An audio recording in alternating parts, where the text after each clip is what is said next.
सलोनी बहुत ही सीधी और भगवान को मानने वाली थी, लेकिन उसकी सौतेली माँ उसके सीधेपन का फायदा उठाती थी और उस पर बड़े अत्याचार करती थी। जरा सी चूक हो जाने पर उसकी खूब पिटाई करती। अरे सुनते हो, कोई लूला लंगड़ा देख इसकी शादी तय करो और इसे इस घर से बाहर का रास्ता दिखाओ। सलोनी के पिता जानते थे कि मीना एक चांडाल औरत है, इसलिए वो एक अच्छा घर देख सलोनी की शादी कर देते हैं। लेकिन वहां भी सलोनी से जलने वालों की कमी नहीं थी। सलोनी की ननद निकिता उसे बिल्कुल पसंद नहीं करती थी। सलोनी, बात तो सुनो जरा। जी कहिए। आज शाम को मेरे बॉस खाने पर आ रहे हैं। ध्यान रहे उनकी खातिरदारी में किसी प्रकार की कोई कमी नहीं होनी चाहिए। जी आपने कह दिया, बिल्कुल वैसा ही होगा। शाम को सलोनी जैसे ही गैस पर खाना चढ़ाकर वहां से जाती है अभी इसके खाने का स्वाद बढ़ाती हूँ। निकिता गैस की आंच तेज कर देती है। थोड़ी देर में देखते ही देखते सारा खाना जल जाता है और पूरे रसोई घर में चारों तरफ धुआं फैल जाता है। अब आएगा मजा। माँ जल्दी आओ, यहाँ देखो सलोनी ने किचन में आग लगा दी। अरे तेरा सत्यानाश हो, कल मुही तूने ये क्या कर दिया? सलोनी की सास उसे बहुत डांट फटकार लगाती है। तभी मोहन अपने बॉस के साथ घर में प्रवेश करता है। अरे भाई मोहन, ये क्या तुम्हारे घर का क्या हाल हो रखा है? लगता है खाना जल गया है। चलो खाने का प्रोग्राम कैंसिल करो, मैं अपने घर जाके खा लूंगा। सर दरअसल वो सर मुझे माफ कर दीजिए। अरे कोई बात नहीं, घरों में ये छोटी मोटी बातें होती रहती है। मैं समझ सकता हूँ, फिक्र मत करो, मैं नाराज नहीं हूँ और इस बात का तुम्हारे प्रमोशन पर भी कोई असर नहीं पड़ेगा। चलो अब चलता हूँ मैं। बॉस के जाते ही मोहन सलोनी पर भड़क उठता है और उसे खूब खरी खोटी सुनाता है। भगवान, मेरी माँ तो कहती थी कि अच्छे लोगों के साथ हमेशा अच्छा होता है, फिर मेरे साथ ही बुरा क्यों होता है? आखिर मेरी गलती क्या है? तभी आकाशवाणी होती है। बेटी, अब तुम्हें कोई दुख नहीं दे पाएगा।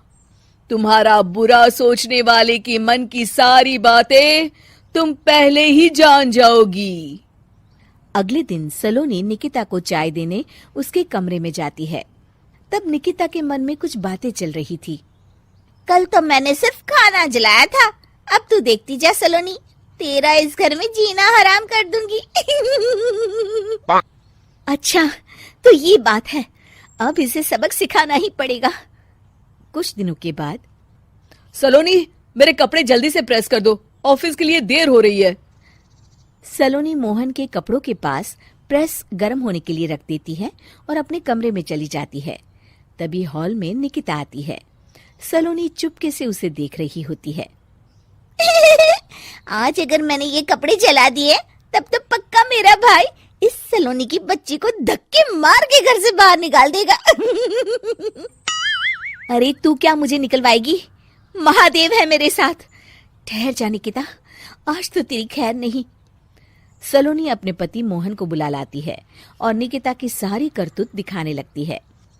निकिता गर्म प्रेस मोहन के कपड़ों पर रखकर अपने कमरे में चली जाती है। मेरी बहन इतनी बड़ी चालबाज निकलेगी, मैंने तो सोचा ही नहीं था। मुझे माफ कर दो सलोनी, मैं तुम्हें गलत समझ रहा था। मोहन निकिता को बुलाकर उसे खूब डांट फटकार लगाता है। उस दिन के बाद से सलोनी की जिंदगी पूरी तरह बदल जाती है। सलोनी हर किसी के मन की बात सुन लेती थी। दूसरी तरफ निकिता का कोई भी दांव सलोनी पर नहीं चलता था और आखिरकार वो भी सलोनी के आगे घुटने टेक देती है। फिर एक दिन सलोनी की सास की सहेली ममता अपनी बहू कविता के साथ वहां आती है। कविता मन ही मन कहती है, अरे ये बुढ़िया पागल है जो मुझे यहाँ लेके आ गई। कहाँ मैं अपनी किटी पार्टी छोड़ के इसके साथ यहाँ मरने आ गई। पता नहीं कब तक इसे झेलना पड़ेगा। अरे ये जल्दी मरे और इसकी सारी जायदाद मेरे नाम हो जाए। सलोनी कविता की सारी बातें सुन लेती है। अरे कविता, तुम अपनी सास की जायदाद के लिए उन्हें झेल रही हो और उनके मरने का इंतजार कर रही हो। ये तो गलत बात है। सलोनी की बात सुनकर कविता बिना देर किए कहती है, अरे ये तुमने कैसे सुन लिया? ये सारी बातें तो मैं अपने मन से बोल रही थी। तुमने कैसे सुन लिया? बस फिर क्या था। ये सुनते ही कविता के बगल में बैठी उसकी सास उसकी चोटी पकड़ लेती है। क्यों रे कलमुही, तू मेरे बारे में ये सब सोचती है? मम्मी जी, मुझे माफ कर दीजिए। बड़ी आई मेरी जायदाद लेने वाली, मैं आज ही अपने वकील को बुलाकर सब कुछ छोटी बहू के नाम कर देती हूँ। चल घर चल, आज तेरी अच्छी खबर लेते हूँ। इस तरह सलोनी लोगों के मन की बातें सुन लेती थी, लेकिन धीरे धीरे सलोनी को एहसास होता है कि उसके आसपास के सारे लोग एक दिखावे की जिंदगी जीते हैं और सब एक दूसरे के बारे में बुरा ही सोचते हैं। हे भगवान, दुनिया में कैसे लोग हैं?